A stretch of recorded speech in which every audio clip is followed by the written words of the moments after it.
Ça y est, je me lance dans l'aventure des podcasts, je suis beaucoup trop contente et croyez-moi, j'ai 1 million de choses à vous raconter. Pour ce premier épisode, ma meilleure amie m'a invitée à venir parler sur son podcast. D'ailleurs, si vous vous intéressez un petit peu à l'entrepreneuriat, je vous mettrai tous ses réseaux en description. Du coup, voilà comment est né ce premier épisode de podcast. Je vous laisse me dire ce que vous en avez pensé et moi, je vous laisse avec la suite. Bonjour à tous, j'espère que vous allez bien. Je suis très heureuse de vous retrouver dans un nouvel épisode de podcast, un petit peu différent de ce que je fais d'habitude. Il y a quelques semaines, je vous ai partagé des stories où je vous parlais de mon rapport à l'alimentation et au sport et comment est-ce que j'avais réussi à transformer mes habitudes. Et ma meilleure amie étant à Dubaï et étant spécialisée dans ce domaine, je me suis dit que j'allais lui proposer de discuter avec vous tranquille de ce sujet-là. Chloé, comment vas-tu et est-ce que tu veux bien te présenter ? Hello, ça va super, merci pour l'invitation. Alors moi je suis coach sportive, j'ai créé le Stronger Star. Et bon, moi je connais la réponse du coup, mais est-ce que tu peux, comment est-ce que tu es arrivé à faire ça aujourd'hui ? Qu'est-ce qui t'a poussé petit à petit à, parce que tu faisais pas du tout dans tes études avant, t'as pas fait ça dans ton travail, donc qu'est-ce qui t'a poussé justement à arriver dans ce domaine-là ? Alors déjà, on s'est inscrites ensemble à la salle de sport en 2018. Ça date. Pour moi, ça a été vraiment un match instantané. J'ai adoré l'ambiance de la salle de sport. J'ai adoré vraiment tout cet univers-là de la salle de sport en elle-même. Après, le temps a un peu passé. L'idée m'est pas venue instantanément de me lancer en tant que coach sportive, mais les années ont passé. Et en fait, en discutant avec mes copines, en discutant ou même en commençant à poster un peu sur les réseaux à ce sujet, etc., je me suis rendu compte qu'il y avait énormément de femmes dans la même situation que moi, et l'idée m'est venue en fait de pouvoir aider le plus de femmes qu'ils souhaitent à se sentir bien dans leur corps. En fait, c'est vraiment comme ça que ça m'est venu. J'ai commencé à poster sur les réseaux ma propre histoire. J'ai vu que ça intéressait des femmes. J'ai commencé à recevoir pas mal de questions et je me suis dit go, c'est vraiment ce que je veux faire de ma vie. Ouais. Carrément, parce que je pense qu'effectivement, on en parlait tout à l'heure avant le podcast, il y a tellement de femmes. Je pense que, je connais en tout cas aucune de nos potes, aucune femme parmi mes clientes qui a jamais eu de problème dans la relation avec elle-même. Tu vois, c'est un truc qui touche absolument toutes les femmes. Ouais, à un moment au moins de ta vie, ça touche toutes les femmes à un moment de leur vie après une grossesse. Enfin, vraiment, tout le monde, je pense, a déjà été touché par ce sujet-là. Et donc voilà, c'est le but. Et ça peut causer pas mal de risques. Je pense que ce serait intéressant qu'on raconte justement un peu, nous, notre parcours. Moi, je l'ai déjà fait, du coup, dans le précédent podcast, d'ailleurs, mais même sur Instagram. C'est vrai que, du coup, on s'est connus ensemble. Enfin, on était ensemble à la fac. Ouais. Et on a essayer de changer notre apparence et notre style de vie ensemble, et ça a pas forcément ça nous a pas forcéément fait énormément de bien. Donc est-ce que tu peux raconter un petit peu dans quel mood t'étais la première fois que t'as fait du sport, parce que que ce soit toi ou moi, on revient de loin en termes de relation avec notre corps. Raconte un peu, genre, toi au départ, comment ça s'est passé, et puis après on viendra à comment est-ce que t'as réussi à dévier vers une relation beaucoup plus saine, que ce soit avec le sport, la bouffe. Alors déjà, pour faire large, moi j'ai toujours fait du sport, j'ai fait 12 ans de natation, donc j'ai toujours été assez gourmande, je me suis jamais rien refusé par rapport à l'alimentation, mais à côté de ça, je faisais entre 4 et avec les concours, les compétitions, etc., j'étais entre 4 et 6 entraînements par semaine, donc autant dire que la nourriture, ça avait pas d'impact sur mon corps. Après, au lycée, j'ai un peu arrêté le sport, et à la fac, c'était catastrophique, et en fait, du coup, j'avais pas vraiment changé mon alimentation, plus il y a les soirées qui sont rajoutées, etc., avec les premiers verres d'alcool, donc... il s'est passé ce qui s'est passé, on a pris du poids, faut le dire, on se sentait plus bien. Et puis le fait d'accumuler vraiment la malbouffe sur malbouffe, d'avoir un rythme de vie aussi peu glorifique, on se sentait vraiment mal. Et le problème, c'est qu'on était mal à un tel point, entre guillemets, qu'on a justement voulu inverser la tendance en faisant tout trop vite, très vite et en excès, et du coup ça a mené à des dérives. Justement, je pense que c'est un peu le thème d'aujourd'hui, c'est les dérives qu'on est capable de s'infliger pour atteindre un objectif en un très court temps, parce qu'on a dit que voilà, maintenant on veut qu'en 3 mois on se sente bien, et du coup on va être prête à tout pour y arriver. Et donc ce qui s'est passé, c'est qu'on s'est inscrite à la salle de sport en 2018, on s'est retrouvés à manger dans les 800 à 1000 calories par jour pendant beaucoup trop longtemps. 2 heures de cardio. 2 heures de cardio par jour. Il fallait toujours compenser. Si on allait faire une soirée étudiante le jeudi soir, il fallait que le vendredi, on compense par encore plus de cardio. Enfin, voilà, on était toujours dans ce schéma de compenser et de faire plus. Donc, évidemment, ça a marché. On a perdu du poids, mais par la suite, je pense que toi, c'est le cas. Pendant 1 an, moi, je me suis retrouvée à avoir des troubles du comportement alimentaire, mais inverse, c'est-à-dire me réveiller la nuit, je pouvais aller dégommer un camembert dans mon frigo, mais c'était, je pouvais pas m'en empêcher, quoi. C'était plus fort que moi. Pendant 1 an, après, moi, j'ai dû apprendre à gérer des vraies crises de boulimie. Clairement. L'effet yo-yo, quoi. Ouais, c'est pareil. Et c'est... Toi, tu penses que, pour être un peu plus là-dedans, comment ça se fait, à mon avis, il y a plein de raisons, mais comment ça se fait que justement on tombe dans cette phase-là de on veut tout de suite, et si on veut changer, il faut que ce soit maintenant, et on peut pas attendre 6 mois, on peut pas attendre 1 an, et qu'on se sent obligé d'en faire trop. Alors que je pense que n'importe quelle personne sait que c'est pas bien de le faire, mais pour autant on le fait quand même tous. Je pense que ça c'est propre à l'humain dans n'importe quel domaine. En vrai, maintenant on veut tout de suite, on veut manger, on va commander Uber Eats parce que c'est plus simple et plus rapide. Enfin, tout notre système est fait comme ça, et je pense que pour notre corps c'est exactement pareil. On est capricieux, on veut tout très vite, et ça s'applique aussi du coup à notre santé, à notre bien-être et à la perte de poids. Et je pense que c'est vraiment ça. L'humain a du mal à se raisonner et à se dire que les choses prennent du temps. Et puis même c'est difficile de se dire que par exemple si on a 20 kilos à perdre, il va falloir pendant 1 an trimer pour à la fin peut-être, voire plus, même encore plus, il y a des chances que ce soit encore plus long que ça. Et du coup ça peut être vite démoralisant, alors qu'on peut se dire si j'y vais à fond entre guillemets, parce que c'est pas du tout ce que je conseille de faire, mais si je fais des choses toxiques pour moi-même, je mange très peu, je fais énormément de cardio, ça va être beaucoup plus rapide, et l'issue favorable, le fait de se sentir bien, va être plus proche dans le temps, quoi. Et je pense que dans notre tête on a quand même un truc de se dire je veux pas attendre tout ce temps-là. Et quoi qu'il arrive, moi je saurais ne pas retomber là-dedans. Je pense qu'on se dit toutes ok, je vais me priver, mais après je reprendrai bien, et moi je tomberai pas dans l'effet yo-yo, alors que je pense qu'on n'est pas surhumaine, et on tombe toutes dedans. C'est ça. Et puis il y a l'effet de quand on veut faire les choses sainement, correctement, ça prend du temps. Les premiers mois, je suis désolée de vous le dire, mais normalement, il n'y a pas beaucoup de résultats. Vous allez commencer à vous sentir mieux dans votre corps. Vous allez commencer à vous sentir un peu plus fier de vous parce que vous mettez des actions en place qui commencent à vous faire du bien. Mais en termes de résultats physiques, ça prend énormément de temps. Et du coup, on va vite... Même si on part sur une base, on se dit « Ok, je fais les choses correctement », si le temps commence à passer et qu'il n'y a pas de résultat, peut-être que là encore, on va avoir envie d'accélérer un peu les choses pour... C'est beaucoup plus facile de continuer de faire quelque chose quand on a déjà certains résultats qui apparaissent, quoi. Carrément. Donc, et comment est-ce que toi, parce que ton discours, là, c'est pas ce qui est le plus vendeur, entre guillemets, et c'est pas ce qui est le plus vendeur de rêve. Moi, dans le business, c'est pareil. C'est que je pourrais avoir un discours de tu gagnes 5 000 € dans 3 mois, quoi qu'il arrive, c'est une promesse avec ma formation, mon programme. C'est pas le cas, et du coup, c'est un discours qui est moins vendeur. Comment est-ce que toi... t'arrives à gérer ça? Est-ce que j'imagine que voilà, c'est pas le discours le plus vendeur. Comment est-ce que tu gères ça, toi? J'ai décidé que coûte que coûte, je changerai pas de... en fait, de par nos expériences passées, le fait que on s'est emmené et jeté aussi un peu, parce que c'était moi un peu la leader, on va dire, de la salle de sport. J'avais déjà ce petit truc un peu coach sportive à l'époque quand on s'est lancé, etc. De par les expériences passées qu'on a eues avec justement ces troubles du comportement alimentaire, je me refuse à infliger ça à une autre femme. Et tant pis, quitte à faire moins de ventes, quitte à convaincre moins de femmes, je peux décemment pas emmener quelqu'un vers ce genre de comportement. Carrément. Et je pense que c'est justement ce truc-là, tu vois, qui si je reprends mon exemple, parce que finalement le sport et le business c'est hyper lié sur plein d'aspects. Peut-être que je vendrais plus si jamais j'avais dit ça, ce genre de promesse-là dès le départ, mais finalement sur le long terme, les gens qui vont te suivre, toutes les meufs vont se rendre compte finalement que tout ce qu'on leur vend c'est n'importe quoi, et que du coup vont se rediriger vers des personnes plus saines et qui ont un discours moins vendeur de rêve, quoi. Mais il y a plein de trucs. Même hier, j'étais encore en live avec du coup mes coachés, et on parlait j'étais en live avec la diététicienne et les coachés, parce qu'on a une diététicienne dans le Stronger Start, et on parlait de je sais plus quoi, mais on en est venu au sujet des glucides, et je me suis rendu compte encore une fois que y a une coachée qui me disait mais ça me choque que je doive manger autant de... Elle est en déficit calorique, elle souhaite perdre du poids. Elle me disait, ça me choque qu'on doive manger autant de glucides. Elle me disait, pour moi, les pâtes, quand on fait un régime, c'est interdit. Et j'étais là, mais ça me... Et en fait, ça résulte des grands-mères aux mamans, et ainsi de suite. Et sur les réseaux, on trouve tout et n'importe quoi. Et moi, quand je discute, du coup, en one-one avec les filles, je suis choquée tout le temps de ce qu'elles disent.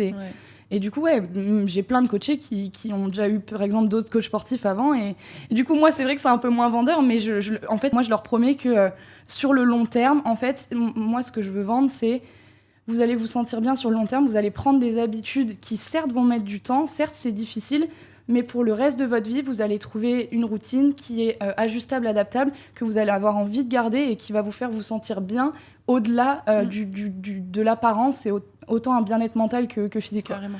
Et du coup, toi, tu parles d'habitude là, comment est-ce que tu as réussi justement après des années à essayer à faire le yo-yo, comment tu as réussi à avoir ces bonnes habitudes qui là sont saines et durables? Alors, j'ai pris justement, je suis allée à contre-courant de tout ce que j'avais testé par le passé, donc les effets yo-yo, etc. En fait, j'ai pris le temps. Je me suis dit, cette fois-ci, ça va être long, mais c'est la bonne. En gros, je me suis dit, ça va prendre du temps, oui, mais c'est le seul moyen. Au fond de toi, tu le sais que les effets yo-yo, tu vas pas pouvoir vivre comme ça toute ta vie. Donc, en gros, j'écrivais énormément. Et j'ai intégré petit à petit. C'est-à-dire que j'ai repris le sport 3 fois par semaine.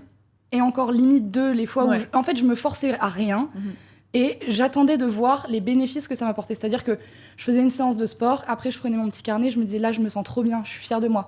Et en fait naturellement petit à petit, même pour manger, c'est-à-dire que je mangeais sainement peut-être tous les midis et les soirs un peu moins. Et en fait ainsi de suite naturellement, je voyais le bénéfice que ça, je voyais bien que je me sentais mieux petit à petit dans mon corps. En fait naturellement mon corps en redemandait, mon cerveau revoulait manger un peu plus sainement parce qu'il se rendait compte de à quel point ça lui faisait du bien.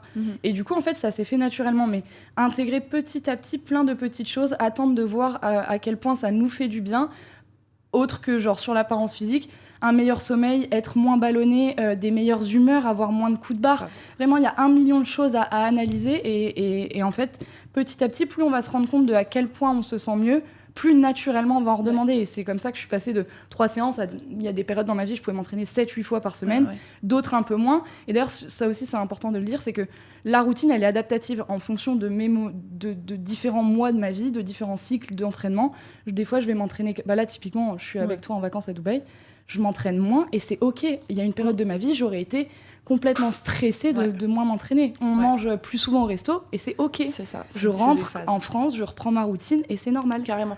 Et je peux pas m'empêcher de faire des parallèles avec le business parce que je trouve que c'est tellement lié. Tu vois, par exemple, mes clientes pourraient... On a ce truc de vouloir tout de suite, peu importe le sujet, peu importe le domaine. Dans l'entrepreneuriat, c'est pareil. Et je passe ma vie à répéter à mes clientes que si tu fais des actions dans l'unique but d'avoir un résultat demain, après-demain, la semaine prochaine, le mois prochain, ça ne fonctionnera pas. Pourquoi ? Parce que ton cerveau, il se démoralise, ça le saoule de se dire je fais ça uniquement pour avoir le résultat là, pour avoir ce client, pour avoir cette vente. Donc si j'ai pas ce que je veux, je suis saoulée. Si je suis saoulée, je procrastine. Si je procrastine, je suis dans une énergie éclatée et ça marche pas. Alors que si tu arrives à faire tes actions, que ce soit du coup dans le business ou dans le sport ou dans le bien-être, à faire tes actions pour un résultat que tu maîtrises, à savoir te sentir bien, être fier de toi, être reconnaissante pour ce que tu fais, être passé à l'action pour telle ou telle chose, ton cerveau naturellement il se dit ok, je suis fier de moi, demain j'ai envie de recommencer. Exactement. Et après-demain, et c'est comme ça que tu tiens effectivement sur le long terme. Et tu prends confiance aussi, ça c'est un point important. Grave. C'est qu'au début, je pense, dans le business c'est exactement pareil. C'est au début, quand on se lance, on est persuadé qu'on n'y arrivera pas. Parce que c'est normal, on ne sait pas encore prouver les choses. Et du coup, s'infliger une montagne au début, c'est le meilleur moyen d'abandonner dans 2 semaines parce que ça va être trop, tu vas pas y arriver et du coup, tu vas encore te décevoir et tu vas encore retarder le moment où tu vas faire les choses bien et tu vas... Le fait d'intégrer petit à petit des steps, de faire tous les jours des petites actions qui vont aller vers ton objectif, ça va te permettre de prendre en confiance et en fait, plus tu prends en confiance, plus tu vas aller faire les actions naturellement. Quoi. Ça, finalement, tout ce qui compte vraiment, ça prend du temps. Ça prend énormément de temps. Et du coup, il y a quand même... 2 gros volets que toi tu enseignes à tes clientes et avec lesquels sur lesquels tu travailles, c'est le sport et l'alimentation. C'est les 2 principaux sujets. Si on parle du sport pour commencer, moi je sais que j'ai eu pendant des années, je me suis accrochée à la salle de sport parce que j'ai commencé par ça et puis parce que je pense que la salle de sport, c'est le sport auquel on pense le plus quand on veut avoir un certain physique. On se dit on peut faire grossir nos fesses, faire aplatir notre ventre et voilà, modeler le corps qu'on veut. Je vois très bien. Voilà. Sauf que ça ne convient pas à tout le monde. Non. Moi, je me suis rendu compte, là, c'était il y a 3 mois, une discussion qu'on a eue à Ibiza d'ailleurs, où tu me disais simplement, mais meuf, t'aimes pas la salle, t'aimes pas la salle, sport. C'est ça. Et en fait, du coup, j'ai arrêté la salle de sport pour faire des sports beaucoup plus chill, genre pilates, yoga, de la marche, etc. Et ça a littéralement révolutionné mon rapport au sport. C'est que là, après 7 ans à m'enchaîner à la salle de sport, je suis trop contente d'y aller. J'y vais sans problème, je me pose jamais la question, j'ai jamais la flemme. Et ça, je pense qu'il y a aussi un truc là-dedans de s'accrocher absolument à la salle de sport alors que c'est pas fait pour tout le monde. Est-ce que toi, c'est un truc que que tu recommandes de faire, genre en gros, un sport quel qu'il soit, plutôt que de s'infliger un truc qu'on n'aime pas? Alors, moi, ce que je recommande, et là, c'est ce que tu viens de dire, t'as pas seulement parlé du pilates, t'as parlé de la marche, du yoga. En fait, la variété, ça va être la clé. C'est ça. Plus vous allez varier, plus vous allez moins vous ennuyer dans votre routine. Et encore une fois, si pendant 2 ans, on est fan de la salle de sport, trop bien, on go à fond. Et si après on n'aime plus, mais il y a 10 000 autres sports, il y a 10 000 manières de se dépenser. L'important, c'est juste de faire une activité physique. Notre corps, il a besoin de bouger au quotidien. On est tous derrière un ordi toute la journée. On a besoin de marcher, on a besoin de se dépenser. C'est ultra important. On reviendra après à la marche, parce que c'est un point vraiment important. Mais la variété, c'est super intéressant. En plus, il y a 1 million de types d'exercices différents, du cardiovasculaire, du renfort musculaire. Enfin, il y a plein de manières de s'entraîner. Plus on varie, plus c'est cool pour pas s'ennuyer dans la routine, en fait. Moi, je suis une grande fan de la salle de sport, mais je me suis mise au running il y a moins d'1 an maintenant, et petit à petit, je commence à kiffer. La marche aussi, le yoga à fond, genre moi, je l'appelle mobilité dans le truc, mais c'est exactement le même principe. Le pilate, pourquoi pas, vraiment, je suis fermée à rien, tant que je vais là où j'ai envie d'aller, et pour les filles, c'est exactement pareil. Si tu peux varier ta routine, c'est trop bien, en vrai, parce que tu t'ennuies jamais dans quelque chose. Et puis, je pense aussi... on a vachement une énergie qui varie au fur et à mesure du mois, particulièrement les femmes, je pense, et d'être aussi capable d'adapter. Genre, par exemple, si t'es en mode full énergie, tu veux faire une grosse séance, ok. Si t'es plus dans un truc où voilà, t'es pas dans la plus grande forme, simplement aller marcher 1 heure ou faire une séance de yoga, je pense de aussi adapter selon comment tu te sens tous les jours. Ça, c'est un point qu'on aborde souvent dans le programme. C'est autant par rapport au running que à la muscu en soi. C'est tout est adaptable, tout est modifiable. C'est-à-dire que typiquement en période de règles chez les femmes, même en pré-règles, c'est un moment où il faut prendre en considération que notre corps, il fonctionne pas de la même manière. On va être forcément plus fatigué. Même pour les envies de un peu plus sucrées, etc. C'est normal d'en avoir. On peut totalement y céder dans ce genre de moments. Pour le sport, c'est pareil. Une mobilité douce, faire un peu de yoga, un peu de méditation dans ces genres de moments, c'est quand même faire quelque chose de ouf pour son corps. C'est pas comme si... On doit pas se dire, ah putain, j'ai tout raté, j'ai raté ma séance. Non, au pire, on la fera un autre moment dans la semaine. En fait, l'important, c'est de savoir écouter son corps et s'écouter.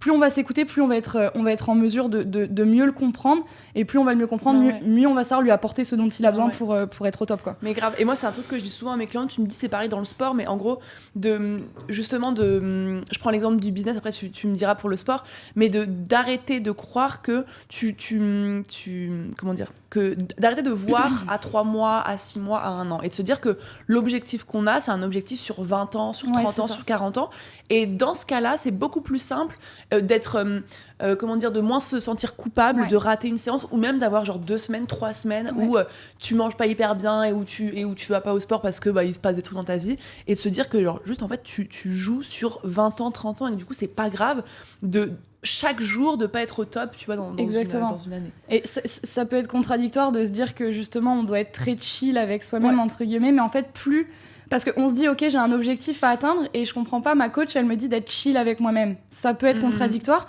mais la réalité, c'est que si tu te culpabilises, si tu t'es en conflit permanent avec toi-même, c'est le meilleur moyen que tu n'en sortes jamais, en fait. Donc, oui, peut-être que si t'avais été faire cette séance de sport, ok, à ce moment, elle est ratée, c'est fait. Passe à autre chose, continue. Si t'es en conflit permanent encore, que tu t'en veux, ça va rien t'amener de bon pour la suite. Alors que si tu dis chill, c'est pas grave, et le lendemain, tu reprends ta journée normale, et il s'est rien passé. Et c'est tout. Grave. Alors que le conflit, ça va durer, et ça se terminera jamais. Ça se terminera jamais, et ça se terminera jamais bien.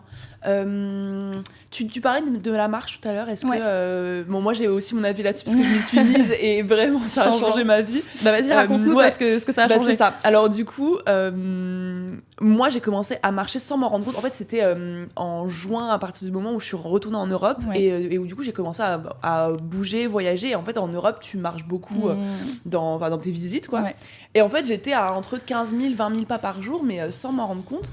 Et en dehors de l'aspect physique, où clairement ça m'a fait perdre du poids, mais genre sans aucune changement de routine. C'est ça. C'est-à-dire que même je t'ai demandé, mais meuf, j'ai perdu du poids en très peu de temps, qu'est-ce qui se passe, que j'ai pas un problème? Je me rappelle, c'était pendant ton voyage à Tokyo, et tu m'avais dit, tu crois que j'ai quelque chose et tout, et je lui ai dit, mais t'es à Tokyo, regarde ton nombre de pas, et elle m'avait dit, bah oui, je fais 30 000 pas par jour, et j'avais dit, bah voilà, c'est ça. Et en fait, on se rend pas compte, parce que pour moi, c'est j'ai genre dans ma vision du sport avant, je me disais non mais vas-y, la marche c'est pas du sport, je me tue pas à la tâche quand je marche, ça peut pas être du sport.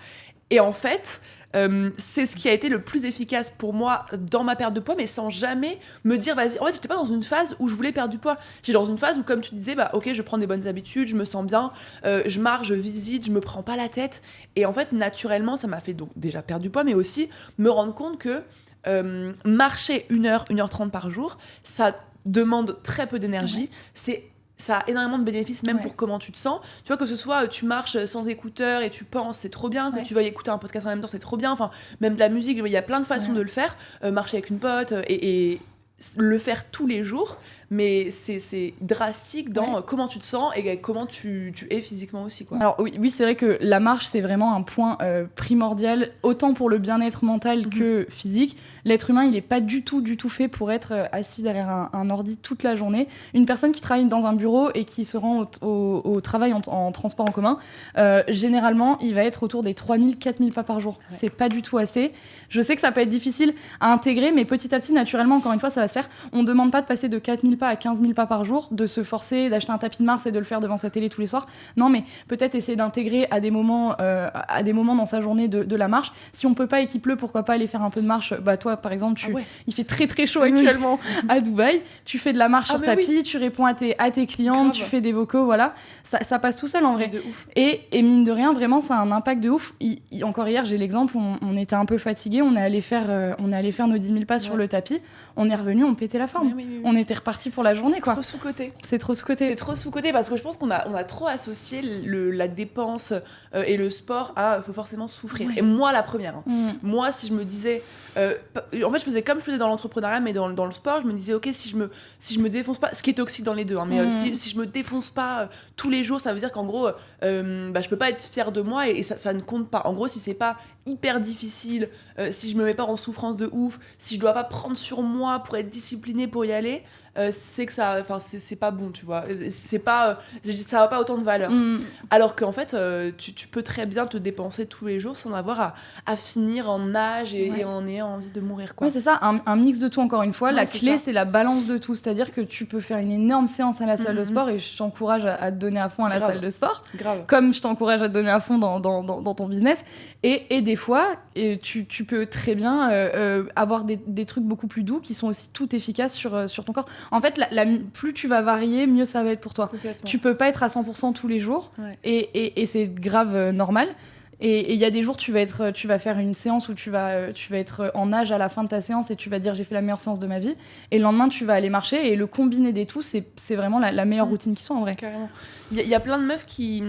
Toi, t'es beaucoup sur la salle de sport. Il y a plein de meufs qui ont peur d'aller à la salle. Je sais pas si elles te l'ont déjà dit, mais moi, j'en ai déjà parlé avec plein de mes clientes qui sont en mode non, mais moi, je sais pas faire, j'y connais rien. Genre, il y a pas beaucoup de femmes, je me sens pas forcément bien. Est-ce que toi, c'est un truc que t'as déjà ressenti? Oui. Bon, ouais. Et du coup, comment est-ce que t'as pu réussir à le surmonter? Alors, moi, ce que je conseille aux filles qui rejoignent le programme, c'est déjà les 2 premières semaines. Encore une fois, ce truc de s'enlever la pression, ça aide vachement.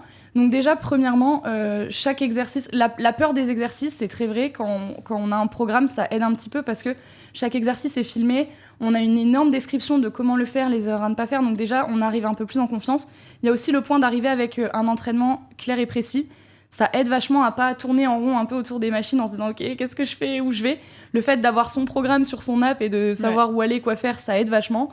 Et après, pour la partie confiance, on en revient toujours à la confiance. C'est que quand tu arrives dans un nouveau travail, ou peu importe, dans un nouvel environnement, c'est stressant parce qu'on ne l'a jamais fait, on ne s'est pas encore prouvé qu'on était capable de le faire. La salle de sport, c'est pareil.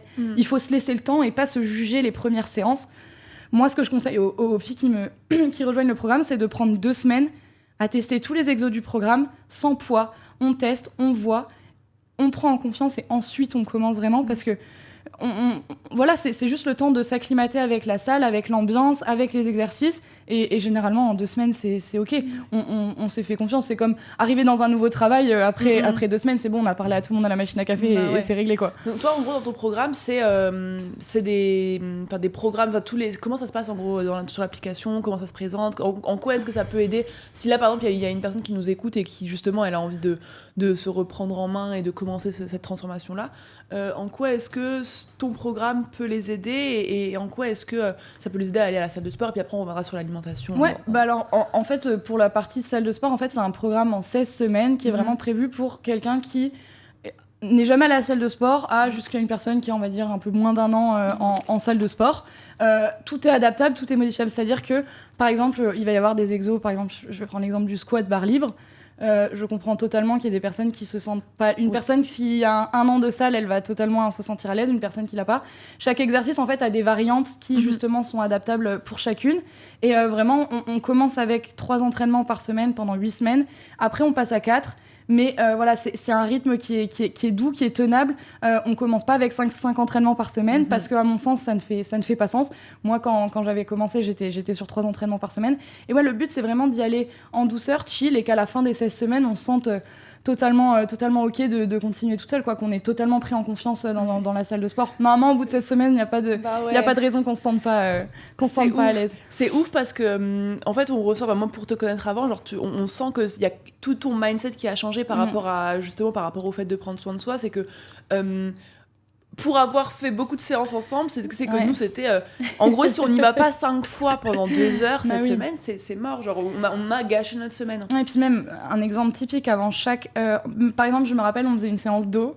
Il fallait qu'avant la séance jambes, il fallait qu'on fasse 8 exos, 9 exos jambes. Et avant la séance dos, par exemple, il fallait qu'on fasse 30 minutes de cardio obligatoirement. Et après, on retournait sur les machines de cardio. Je me rappelle comme c'était hier. C'est pas du tout ce que vous retrouvez dans le programme. Non. Mais oui, le mindset a totalement changé. En même temps, encore heureux, je serais incapable de vendre un programme de ce type. Sans blague. Et puis... tu t'es bien la preuve que finalement c'est à partir du moment où t'as changé. Mais oui, ça n'a jamais marché. On a fait ça pendant 5 ans, on s'est jamais senti bien. On avait toujours des hauts, des bas, on perdait 10 kilos, on les reprenait. On avait c'était un enfer. Et c'est depuis que t'as changé ces habitudes-là que finalement ça fonctionne. Donc t'en es aussi la preuve. Oui, c'est vraiment la clé, c'est vraiment d'être chill avec soi-même. C'est la clé. Moins on va être en conflit avec soi-même, mieux ça va marcher. Donc je sais que c'est facile à dire, mais encore une fois, le but c'est de se dire que c'est pas une course. Même là, le programme il est sur 16 semaines, on est d'accord, mais à la fin des 16 semaines, il n'y a rien qui est terminé. Le but, c'est juste c'est une introduction, en fait. C'est une mise en marche pour la suite, pour intégrer encore plus et toujours plus, mais naturellement et à hauteur de ce que... Ouais, en fait, comment expliquer le but, c'est que sur toute ta vie, t'aies envie de te sentir bien, d'avoir des bonnes habitudes, et elles vont varier. Peut-être que là, t'as pas d'enfant, tu vas en avoir, tes habitudes, elles vont changer. Tant que les habitudes que tu intègres, elles te font du bien, elles t'apportent quelque chose de bénéfique en retour, c'est pas obligé d'être les mêmes. En gros, là, ce que je veux dire, c'est que je vais pas t'apporter une routine que tu vas copier-coller et qu'ensuite tu vas garder pour le reste de ta vie. Non, c'est pas du tout le principe. C'est de te donner des clés de ce qui peut fonctionner, de ce qui marche généralement sur les gens. Toi, tu vois, tu testes, comment ça agit sur toi, est-ce que ça te fait du bien, est-ce que marcher plus, moins, manger plus souvent sainement, un peu moins, voilà. Et après, toi, tu crées ton propre truc. Et encore une fois que tu as trouvé ta bonne routine à la fin des 16 semaines de programme, peut-être que ce sera pas la même dans un an, mais tant que dans un an, elle te convient, c'est grave OK. Ouais, de ouf. Incroyable. Et on n'a pas trop parlé de l'alimentation. Je pense que c'est aussi un sujet qui intéresse beaucoup et pour lequel il y a beaucoup de mauvaise compréhension et de soucis, de mauvaises relations surtout. Comment est-ce que tu l'as dans ton programme, toi ? C'est quoi les conseils que tu donnes ? Je pense qu'il y a très peu de femmes qui peuvent dire aujourd'hui qu'elles ont toujours eu une relation hyper saine avec la nourriture. Donc du coup, comment est-ce que tu travailles sur ça avec tes clientes ? Alors, j'essaye de leur apporter toutes les connaissances nécessaires pour savoir... en fait, moi, je crois vraiment fermement en l'alimentation intuitive. Donc, je sais que quand on vient me voir pour un objectif de perte de poids, ça peut être un peu déroutant. Donc, généralement, ce que je conseille de faire, c'est... j'apporte vraiment toutes les bases nécessaires de la nutrition parce qu'évidemment, pour s'alimenter intuitivement mais correctement, il faut quand même avoir certaines bases, on est d'accord. Pour ça, en fait, on fait des lives toutes les semaines avec une diététicienne, Léna, que j'embrasse. Mais en gros, le but, c'est de donner toutes les bonnes clés pour que chacune puisse adapter à sa propre vie. Encore une fois, par exemple, je donne il y a un livret de plus de 100 recettes dans l'app. Parce que j'estime que chacune aime manger. Il va y avoir des végétariennes, il va y avoir des pesco-végétariennes, il va y avoir... Enfin, c'est hyper large, chacune aime ses propres trucs. Et moi, je donne pas du tout de plan alimentaire où je te dis, voilà, le matin, tu manges 2 biscottes avec ton fromage blanc. Pas du tout. Le but, c'est juste de donner toutes les bonnes clés pour que chacune puisse voir comment ça fonctionne sur elle et adapter, encore une fois, à elle. Ouais.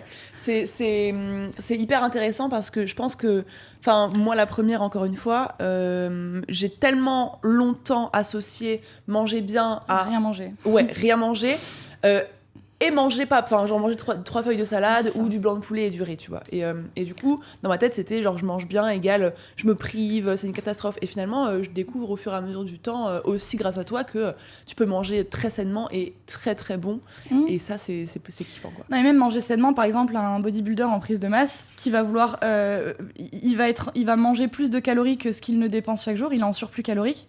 Il va manger sainement, mais il va prendre du poids. Ouais. Manger sainement, ça ne veut pas dire être en déficit calorique. Moi, là, par exemple, je suis pas en déficit calorique et je mange sainement. Je mange à peu près ce que mon corps dépense chaque jour. Manger sainement, ça veut vraiment juste dire apporter à son corps tous les bons nutriments dont il a besoin de fonctionner correctement, les bonnes vitamines, les bons minéraux. Et pour ça passe par manger le moins transformé possible. Encore une fois, on bannit pas, enfin moi en tout cas je suis pas de la team, on bannit le transformé, je serais une énorme menteuse de vous dire que je mange pas des McDo le dimanche soir, clairement. Et à mon sens, une fois par semaine, notre corps est totalement capable de le gérer. Et l'important, c'est juste que le reste de la semaine, et encore je dis une fois le McDo, je suis plus sur un rythme de 80-20, donc ça me fait plus 3-4 repas petit vraiment plaisir, voilà, cas, très chill avec moi-même. Mais le reste du temps, je suis grave ok avec ça parce que j'ai apporté à mon corps tout ce dont il avait besoin pour fonctionner correctement. Il a toutes les bonnes vitamines, tous les bons minéraux, tous les bons nutriments pour être au top, quoi. Tant que voilà, j'apporte suffisamment de protéines et voilà, ça fonctionne, quoi. Et je pense que justement, tu limites les excès ou la relation toxique avec la nourriture en t'autorisant ces 3-4 repas un peu plus chill, ou c'est pas forcément 3-4 énormes McDo par semaine, mais genre juste des repas plus kiffants, plus chill, ça t'aide aussi. Enfin, moi aussi, depuis que j'arrête de les compter et que j'arrête de me dire ok, j'en ai 1-2 cette semaine maximum, et que s'il y a une semaine où je mange 3-4 repas un petit peu moins équilibrés, et que la semaine d'après, enfin ça se rééquilibre naturellement, et t'en as beaucoup moins envie finalement. Oui, c'est ça, encore une fois, on n'est pas sur un 80-20 à la semaine précis. C'est ça, en fait c'est juste problème, naturel. Et je vais juste en revenir rapidement parce que je sais que par exemple si une personne qui m'écoute est en train de se lancer et se dit ouais, mais comment je fais, parce que moi je fais ce 80-20, je viens de me lancer, mais moi je culpabilise encore pendant les 20. Moi aussi, quand j'ai commencé ce truc en me disant ok, cette fois-ci je fais les choses correctement, effectivement, les week-ends où j'allais au resto avec mes potes, je mangeais McDo, etc., je culpabilisais aussi. C'est parce que ça fait pas encore assez longtemps, et du coup notre cerveau il est super dur avec nous-mêmes. C'est dur, et la petite voix dans la tête, elle est là, il faut essayer de la faire taire au maximum, et surtout ne pas y céder. Ne pas céder à se dire genre je culpabilise, le lendemain je vais compenser, etc. Plus ça va avancer dans le temps, plus la routine, elle va... En fait, plus ça va avancer dans le temps, plus tu vas te rendre fier sur la semaine où le 80% du temps, tu manges sainement, tu te rends fier, etc. Et moins le week-end, tu vas culpabiliser. Mais c'est vrai qu'au début, on peut vite avoir ce truc de se dire ah, mais je culpabilise quand même, je comprends pas, le 80-20, ça marche pas chez moi, alors que faut juste laisser le temps au temps, encore une fois. Clairement. Incroyable. Moi, j'ai une dernière question pour finir, un petit peu plus. Si on prend une personne qui là nous écoute et qui se sent pas forcément hyper bien, qui a envie justement d'amener cette transformation-là dans sa vie, ce serait quoi, selon toi, les premières actions qu'elle devrait prendre là dans les prochaines semaines pour petit à petit justement aller vers cette transformation-là? C'est quoi les meilleurs tips que tu pourrais donner, encore une fois, avec cette idée de pas y aller dès la première semaine à fond? Voilà, qu'est-ce que tu dirais? Alors, je pense que, à mon avis, tu l'appliques aussi, mais moi, ce que je conseille souvent aux filles de faire, c'est de prendre un temps avec soi-même, de prendre un papier, un stylo ou leurs notes dans leur téléphone. Bravo. De vraiment réfléchir au pourquoi elles veulent le faire. Si la raison est bonne, du type je veux me sentir mieux dans mon corps, la perte de poids, c'est pas à proscrire. Souvent on peut limite vite diaboliser la perte de poids. Je suis pas du tout contre la perte de poids, pas du tout, mais j'estime qu'il faut avoir un petit truc en plus pour que ça fonctionne. Il faut avoir aussi envie de se sentir bien en général. Vraiment trouver son pourquoi finalement, trouver la raison de pourquoi on veut le faire. Se fixer un objectif atteignable, par pitié, on prend le temps. Donc fixer une durée. Si jamais c'est un gros objectif qui prend beaucoup de temps, le morceler en plus petit. Et une fois qu'on a ça, on se note des choses pour y arriver. 3-4 choses qui vont faire qu'on va y arriver. Et encore une fois, des choses qui sont réalisables, atteignables, limite sous-atteignables, pour que dans une semaine, tu dises « Ok, j'ai tout coché, je suis trop fière de moi, je vais en rajouter ». Je dis exactement la même chose avec mes clientes, c'est ouf. Le pire truc qu'on puisse faire, à mon sens, c'est d'en mettre trop, de se décevoir en fin de semaine et de lâcher la semaine d'après. Carrément. On prend le temps, on fait les actions à mettre en place pour arriver à son objectif. Et naturellement, petit à petit, on va en rajouter parce qu'on en veut plus. C'est pas parce qu'on doit en faire plus. Et parce que votre cerveau, exactement, a envie d'en faire plus. Parce que si au bout d'une semaine, tu as coché des actions et que tu es fier, ça c'est un truc que je dis à la lettre à mes clientes. Pour le business, ça s'applique exactement de la même manière. C'est que si tu finis ta semaine en ayant coché ce que tu devais faire, des choses qui sont atteignables, qui sont accessibles, ton cerveau va être fier de soi, il va gagner en confiance et il va se dire vas-y, la semaine prochaine, j'y vais encore plus. Et petit à petit, ce sera même plus un effort. Genre juste, tu vas kiffer, te rendre fier et gagner en confiance. Et je pense qu'effectivement, c'est la seule et unique façon d'avoir un résultat durable. Bah, c'est exactement ça. C'est ce qui a marché pour moi et c'est ce que je conseille à toutes les femmes de faire, c'est d'être chill avec soi-même, de prendre le temps et naturellement d'en rajouter petit à petit. Trop cool. Écoute, je vais... bon, je pense qu'on a déjà fait une bonne 40aine de minutes là. Si jamais il y a des femmes qui veulent en savoir plus, discuter avec toi, pourquoi pas rejoindre ton programme, vers quoi est-ce qu'elles peuvent venir te parler? Est-ce que tu es open à la discussion, peut-être sur Insta? Oui, sur Insta, avec grand plaisir. S'il y a des femmes qui veulent venir en discuter, me suivre un peu ce que parce que du coup je partage aussi pas mal de ma vie, mes échecs, mes réussites. Ça peut toujours en inspirer, motiver. C'est souvent les messages que je reçois. D'ailleurs, c'était très ça peut motiver au quotidien à justement en faire aussi un petit peu. Sans directement forcément acheter le programme. Oui, bien sûr. Mais du coup, sur Instagram, Chloé Fit, avec grand plaisir. Magnifique. Je le mettrai aussi dans la description. Merci Chloé, c'était trop cool. Merci à toi, c'était génial. Trop contente. Merci et puis à bientôt. Salut à tous.